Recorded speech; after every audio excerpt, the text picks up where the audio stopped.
हे खाली बघ, खाली बघा का.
चेयर घ्या ना.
आले सगळे कामगार आले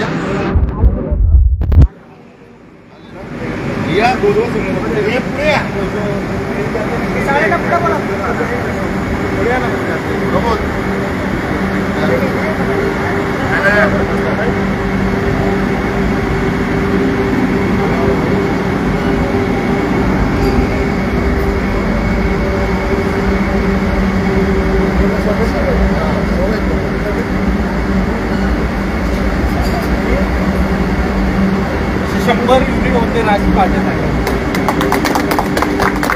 महाराष्ट्र नवनिर्माण सेनेचं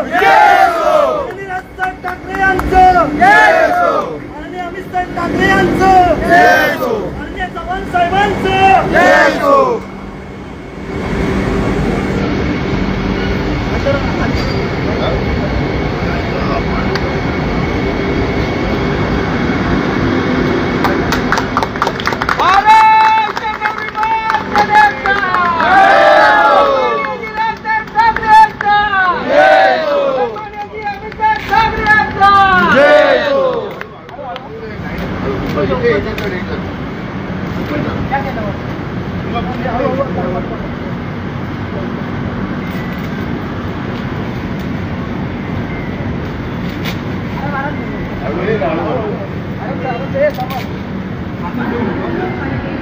विजय भाई केस रे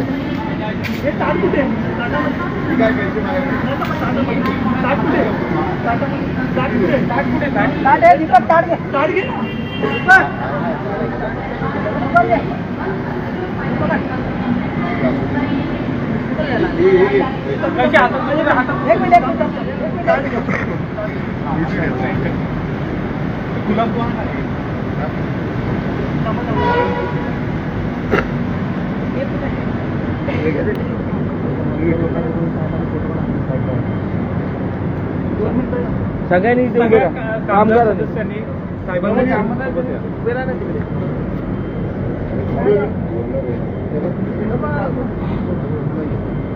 हे असे त्या बाजूला अर्धे इकडे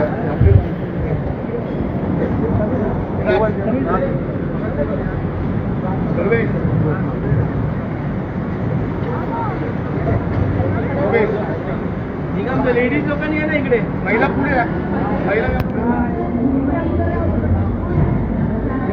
एका बाजूला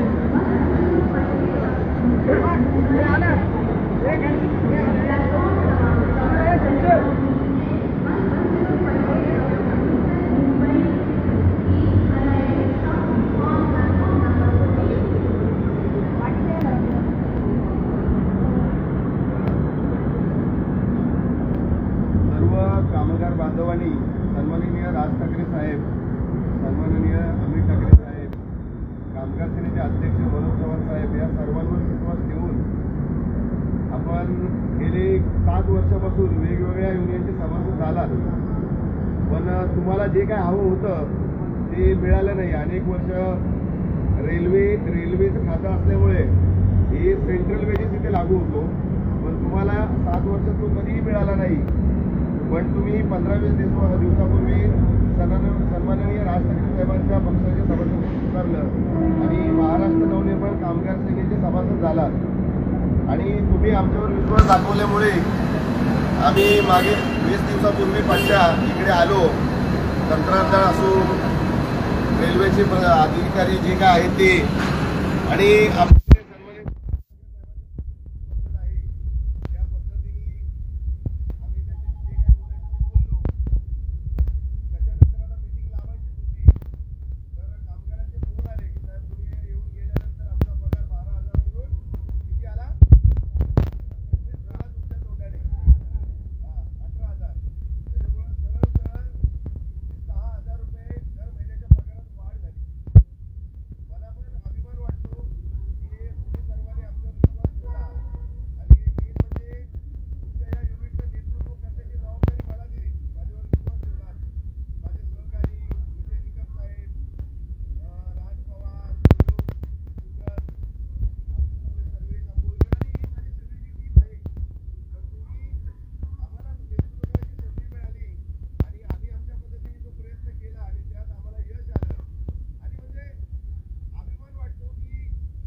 या सगळ्या गोष्टीसाठी त्याचा उपयोग करा. आणि तुम्ही आमच्यावर जो विश्वास दाखवला, सन्माननीय राजसाहेबांच्या पक्षावर विश्वास दाखवला, महाराष्ट्र नवनिर्माण कामगार सेनेवरती विश्वास दाखवला, तर नक्की जी सुरुवात आहे की सुरुवातीच्या पहिल्याच फटक्यात 12,000वरून 18,000 झालेत. आता माझं तर म्हणणं आहे की 2000 हे शेवटचं साल 23 शेवटचा महिना तुमच्यासाठी कोण गेला. लोकांची दिवाळी अगोदर झाली, पण तुमची दिवाळी शेवटच्या वर्षाच्या शेवटला झाली. तर येणारा आता 2024 आहे, तर 2024 मध्ये आपण व्यवस्थित त्याला पत्रव्यवहार करू. आणि रेल्वे अधिकाऱ्यांशी पण आता चर्चा करायची आहे. आता त्यांचा वेळ घेतला, आपण तिकडे पण जातोय. तर माझं तर म्हणणं आहे की तुम्ही नुसते माझ्याकडे आले तेवढ्यापुरतं नाही बोलायचं, पण ह्या रेल्वे खात्यात जेवढे कंत्राटी पद्धतीवरती लोक काम करतात त्यांना सर्वांनाच हेच आहे. आता तुम्ही माझ्याकडे आलात, आपल्या पक्षाचे सभासद झालात, तुमच्यासाठी पगारवाढ झाली, पण माझं म्हणणं आहे की बाकी सुविधा कधी मिळणार. जर सेंट्रल गव्हर्नमेंटचं रेल्वे डिपार्टमेंट आहे, 5वा आयोग, 6वा आयोग, 7वा आयोग आणि इतर ज्या काय फॅसिलिटी त्यांना अवाढव्य ज्या काय मिळतात, मग कंत्राटी कामगार तो पण एक माणूस आहे ना, त्याला पण घर आहे, त्याला पण मुलं आहेत, त्याला पण खर्च आहे. तर जे सरकारी कामगारांना जे जे सुविधा मिळतात त्या भले कंत्राटी जरी असले तरी आम्हाला पण त्या सुविधा मिळायला पाहिजे. आम्हाला चांगल्या पद्धतीचा दर वर्षाला बोनस मिळाला पाहिजे, आम्हाला वार्षिक सुट्ट्या मिळायला पाहिजेत, आणि दर वर्षाला पगारवाढ ही वेगळ्या पद्धतीने तुमचा विचार करून त्यांनी केली पाहिजे. तर आता पुढे 2024चा आपला तो डिमांड आहे, लवकरच आपण पत्रव्यवहार करून आपण त्या लोकांशी चर्चा करू, आपण बसू, रेल्वे अधिकाऱ्यांशी बसू, कॉन्ट्रॅक्टरचं पण त्याला जास्त दोष देऊन काय उपयोग नाही. आता रेल्वे किती देते आणि तो किती देतोय.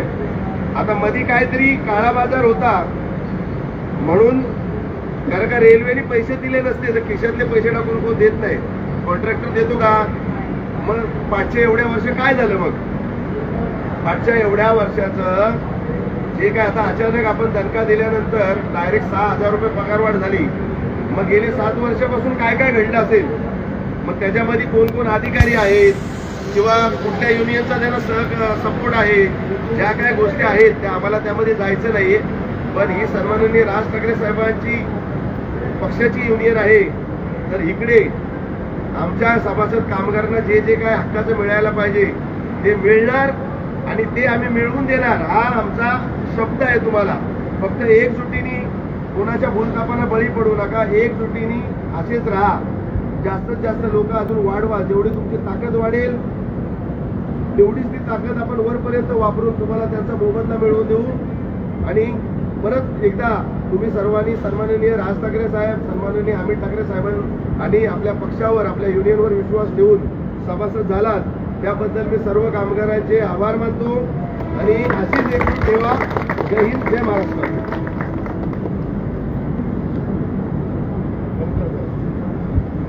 ते बोलू नका.